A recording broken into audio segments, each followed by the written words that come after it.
India versus जी south Africa का दूसरा टी20 हुआ और दूसरा टी20 में आपको वो रिजल्ट देखने को मिला जो कि पहले टी20 के बिल्कुल बरक्स था।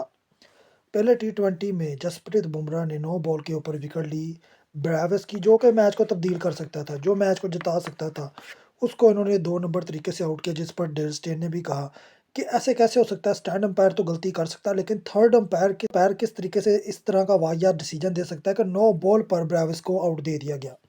उधर से मैच डाउनफॉल किया और आपको पता होगा पहले टी20 में इंडिया ने 175 बनाया था और 12.3 ओवरों में 74 मारा था। लेकिन आज देखने को क्या आया कि साउथ अफ्रीका ने इतना पेला इंडिया को, इतना पेला, मैंने पहले कहा कि जब मैच सेटलमेंट से बाहर होगा ना तब आप इंडिया का हाल देखें। जब मैच सेटलमेंट के अंदर होगा तो फिर आप इंडिया को वैसे ही खेलता देखेंगे जैसा कि वो खेलती है, जैसा कि आप देखते हैं वो वन साइडेड मैचेस जीत गए, ट्रॉफीज जीत गए। जय शाह का आपको सारा स्क्रिप्ट पता है बहरहाल।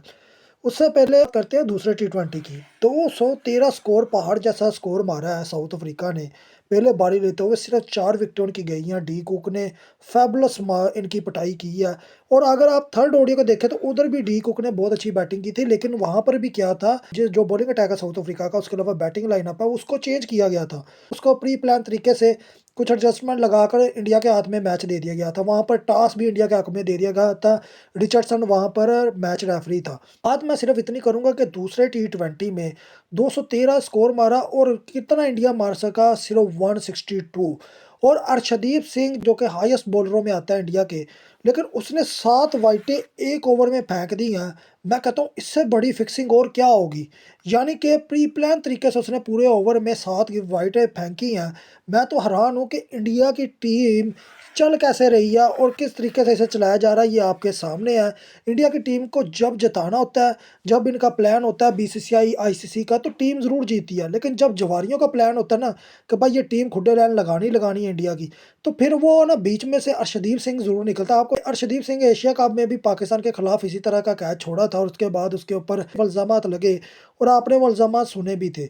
मैं बात टू द पॉइंट फिर एक दफ़ा आपको आखिर में यही कहना चाह रहा हूँ कि ये दोनों मैचेस अगर आप देखें ना और थर्ड ओडीआई देखें, ये एक ही सिनेरियो के साथ मैचेस हो रहे हैं। ठीक है, 1-1, 2-1, ये यही सिस्टम चला रहे हैं क्योंकि इन्हें पता है कि अगर 2 मैचेस हम इंडिया को इकट्ठा जिता देते हैं तो उसमें फिर क्राउड इकट्ठा नहीं होगा।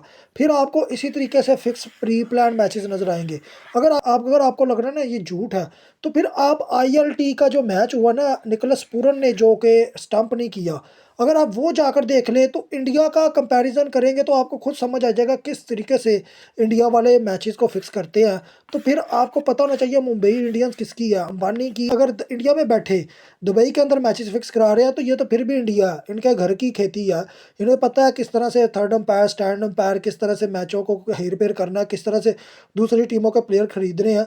ये कोई ज़िंदगी में पहली दफ़ा नहीं हुआ कि आप परेशान हो जाए, क्योंकि अर्शदीप सिंह का ओवर ही सबसे बड़ा दलील है कि इंडिया हमेशा मैचेस को प्री प्लान तरीके से खेलता है और इन्हें इन्हें पता होता है कि हमने कब हारना है, कब हमें जीतना है। क्योंकि इंडिया के प्लेयर्स को जब ये बड़े टूर्नामेंट्स में जाते हैं इन्हें कोई टेंशन नहीं होती, इन्हें 0/0 टेंशन होती है। वो ही हार्दिक पांड्या जो कि आप हिसाब लगा ले कि पहले टी20 में जी हीरो बन गया था, आज वो ज़ीरो है। आज कोई इंडिया की तरफ से कौन सा ऐसा प्लेयर है जिसने जी ताबड़तोड़ बैटिंग की हो, जी तिलक वर्मा नज़र आ गया, उसने 60+ स्कोर कर लिया, लेकिन क्या वो टीम को जिता पाया? नहीं जिता पाया।